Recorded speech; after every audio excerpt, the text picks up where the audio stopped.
Selamat malam semua. Dapat petunjuknya tentang mental miskin, play victim, ataupun menjadi korban, ataupun di setiap peristiwa, di setiap kejadian itu selalu menyalahkan takdir, selalu menyalahkan Tuhan.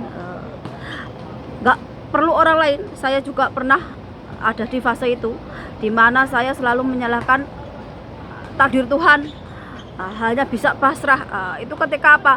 Ketika kita dalam titik terendah, kita disakiti orang, dizolimi orang, bahkan di masa-masa gak ada siapa-siapa, hanya kita. Ya tentu aja kita hanya bisa pasrah sama Tuhan, ataupun ya udah Tuhan, ini adalah takdir saya, tanpa kita itu mau koreksi diri. Kenapa kejadian itu seperti yang jelek-jelek itu datang ke kita? Ini saya dulu juga selalu berpikir bahwa kemiskinan ataupun kita terlahir dari orang miskin itu adalah takdir, dan kita itu gak bisa mengubah takdir.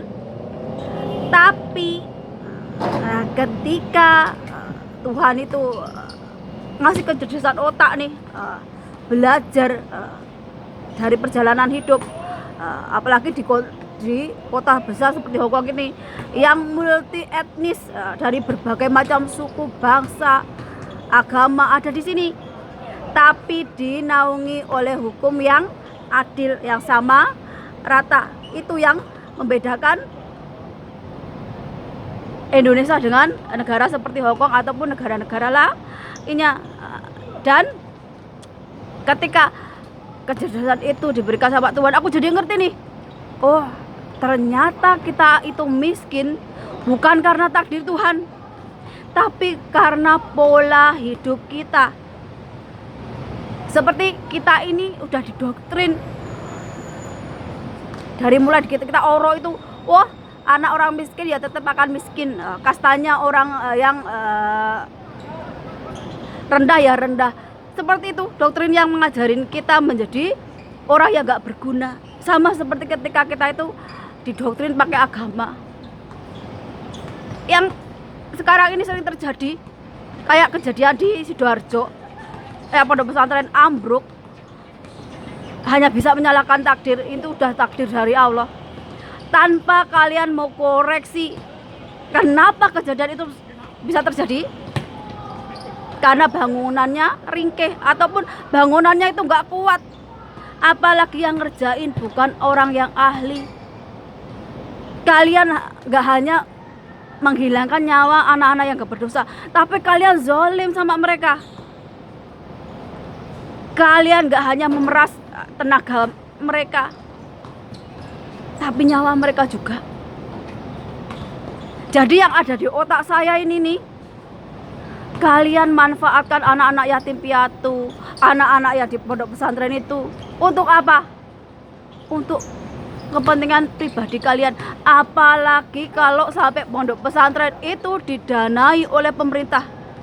Setiap pemilu ada ribuan bahkan jutaan orang akan memilih mengikuti si pemilik pondok pesantren. Dan aku jamin itu bagian dari kong kali kong bagaimana memenangkan seseorang dalam pemilu tanpa perlu melihat kriteria kelakuannya, akhlaknya. Itu kenapa Indonesia nggak bisa maju seperti negara lain. Ini ternyata selama ini kita itu bodoh. Karena apa? Karena kita membiarkan kita dibodohi oleh orang bodoh. Ini yang baru aku sadari, bahwa miskin, terlahir dari orang gak punya di Indonesia itu bukan karena salah orang tua kita, tapi karena sistem. Karena kita dipaksa untuk menerima takdir. Banyak orang Indonesia itu yang pintar-pintar, cerdas, punya karakter ya baik, tapi sayang, orang jujur di Indonesia hidupnya hancur. Karena apa? Karena ketika mengungkapkan kebenaran, dia harus siap dengan resikonya. Dan ini sering terjadi di Indonesia. Jadi nggak heran kalau ada tiba-tiba orang hilang. Dulu 98, 65 gak ada internet seperti ini, gak ada media sosial seperti ini. Setiap kejadian menunggu waktu, mungkin butuh beberapa hari sampai kita baca berita dari koran. Tapi setiap kejadian di sekarang ini dalam hitungan detik kita bisa tahu dan kita bisa ngoreksi betapa orang Indonesia, rakyat Indonesia ini dihukum dengan pejabat yang korup, yang otaknya lelet, yang gak bisa kerja. Apa gak kasihan tuh rakyatnya banting tulang kepala jadi kaki, kaki jadi kepala, bayarin pajak. Pajaknya untuk apa? Untuk bayari orang-orang yang gak bisa kerja, yang cuma mikirin bagaimana bisa balik modal dari sekolah tinggi-tinggi itu agar bisnisnya tetap lancar. Yang kaya itu keluarga mereka. Bagaimana korupsi mereka tetap aman, korupnya tetap terjaga.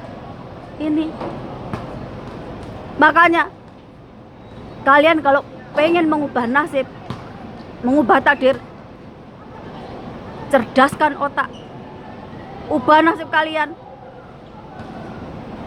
Jangan mau dibodohi pakai agama, pakai politik, pakai sosial. Apalagi kalau ada yang mengatakan, di akhirat jaminan surga, kematian itu pasti berguna. Suruh dia melakukannya duluan. Orang kalau udah mati itu nggak berguna. Yang berguna itu ketika kamu masih hidup. Jadi orang yang bermanfaat. Kalau kamu udah mati, udah nggak punya badan, mau jadi apa? Sia-sia. Tapi kalau kamu hidup, kamu jadi orang cerdas, jadi orang yang berilmu, kamu bisa sangat bermanfaat untuk orang lain. Kalau kamu udah mati, berarti kamu mati sia-sia. Jangan habiskan waktumu, usiamu hanya untuk sesuatu yang unfaedah. Kenapa? Karena nanti kamu menyesalnya di waktu tua. Saya juga seperti itu. Kenapa di waktu muda saya hanya mengejar pacaran, cinta-cintaan? Ujung-ujungnya apa? Saya sendiri yang menderita. Andaikan waktu bisa diputar, tentu aja saya lebih suka milih, saya bisa kuliah di sosial politik, atau bisa nih kerja sambil kuliah, lebih bermanfaat. Kenapa? Karena masa depan kita pasti nggak akan seperti ini. Tapi masa lalu sudah terjadi dan kita nggak bisa ngubah. Yang kita bisa ubah adalah masa depan, mulai dari sekarang.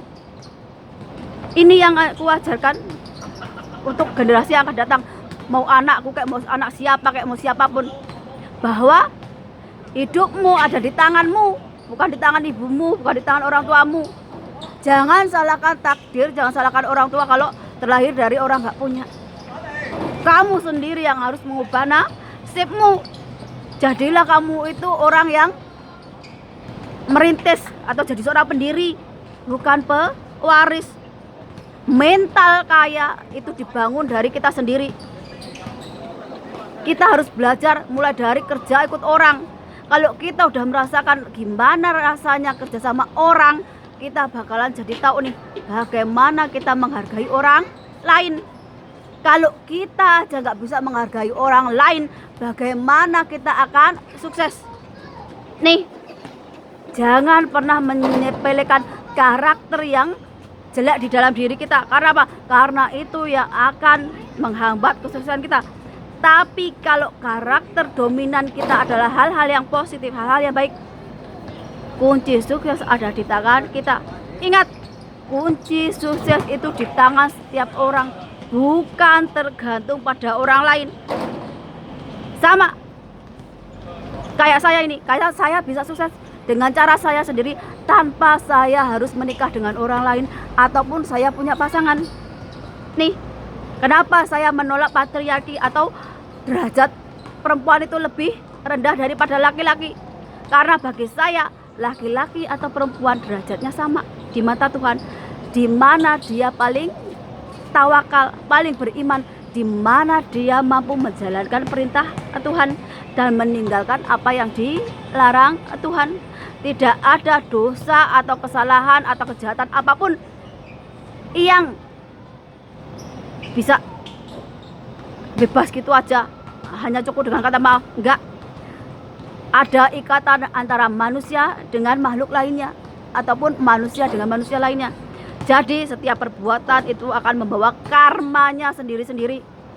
Jadi jangan pernah berpikir setiap kamu bikin salah, bikin dosa, bikin kejahatan, Tuhan pasti mengampuni dosamu. Ya, Tuhan mengampuni, tapi kalian juga harus membayar setiap karmanya, setiap perbuatannya. Pakai dirimu sendiri, jangan sampai anak keturunanmu yang bayar. Selamat malam dan sampai jumpa.